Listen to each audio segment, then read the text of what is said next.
Olá, colegas, sejam muito bem-vindos a mais um encontro. Hoje vamos tratar das conciliações e mediações antecedentes ou incidentais aos processos de recuperação judicial. Nós abordaremos a propositura, a tutela de urgência, a tentativa de conciliação e a vedação. Vamos estudar ainda a dedução do período de suspensão, da segurança jurídica da transação e ainda das sessões de conciliação e mediação. Bom, a Lei 14.112 de 2020 incluiu os artigos 20A ao 20D, a Lei de Falência. Esses artigos fazem referência às conciliações e às mediações antecedentes ou incidentais nos processos de recuperação judicial. É importante atentarmos para o fato de que existem regras específicas para a realização de conciliações ou de mediação antecedente ou incidental na recuperação judicial. E qual é o objetivo desse aparato legal? Bom, essa previsão legal tem o intuito de buscar uma solução consensual entre a empresa e seus credores, inclusive antes da apresentação do pedido de recuperação. No pedido incidental, é possível a concessão de tutela provisória para suspender as execuções pelo prazo de até 60 dias, a fim de permitir a tentativa de composição. Vamos analisar a ementa da recomendação do Conselho Nacional de Justiça, CNJ, de número 59 de outubro de 2019. Ementa: recomenda aos magistrados responsáveis pelo processamento e julgamento dos processos de recuperação empresarial e falências, de varas especializadas ou não, que promovam, sempre que possível, o uso da mediação. Outro ato normativo importante para o nosso estudo é a Recomendação 71 do CNJ, que foi fruto, dentre outros fatores, da crise provocada pela pandemia da Covid-19.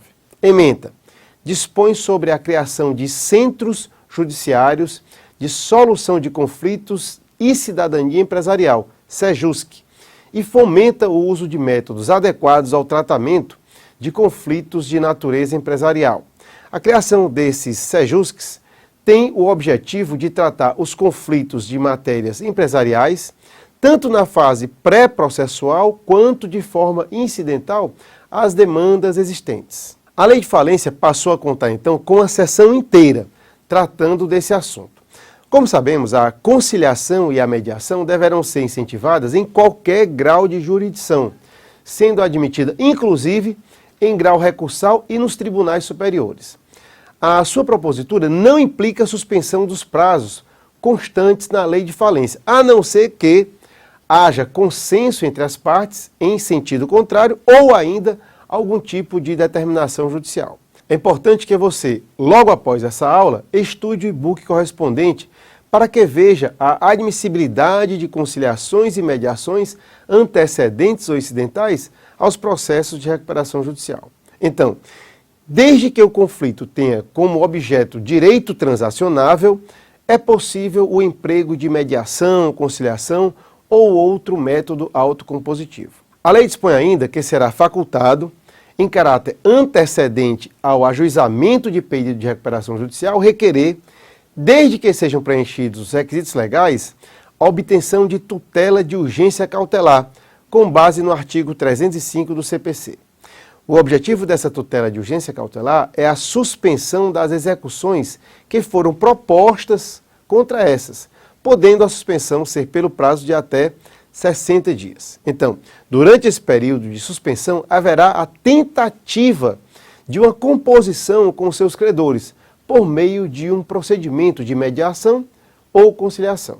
Sabemos que a Lei 14.112 introduziu em 2020 diversos dispositivos na Lei de Falência. Dentre esses, chamamos a atenção para aqueles que estimulam o uso e regulamentam meios de resolução de conflito no âmbito dos processos concursais de insolvência. Nessa negociação deverão ser observadas as disposições da Lei nº 13.140 de 2015, que se referem à mediação entre particulares como meio de solução de controvérsias e sobre a autocomposição de conflitos da administração pública. Então, devemos observar com bastante atenção os artigos 16 e 17 da Lei 13.140, E principalmente no que diz respeito à vedação, temos que nos socorrer do disposto na lei de falência, que veda a conciliação e mediação que tenham como objeto a natureza jurídica e a classificação de créditos, bem como sobre critérios de votação em Assembleia Geral de Credores.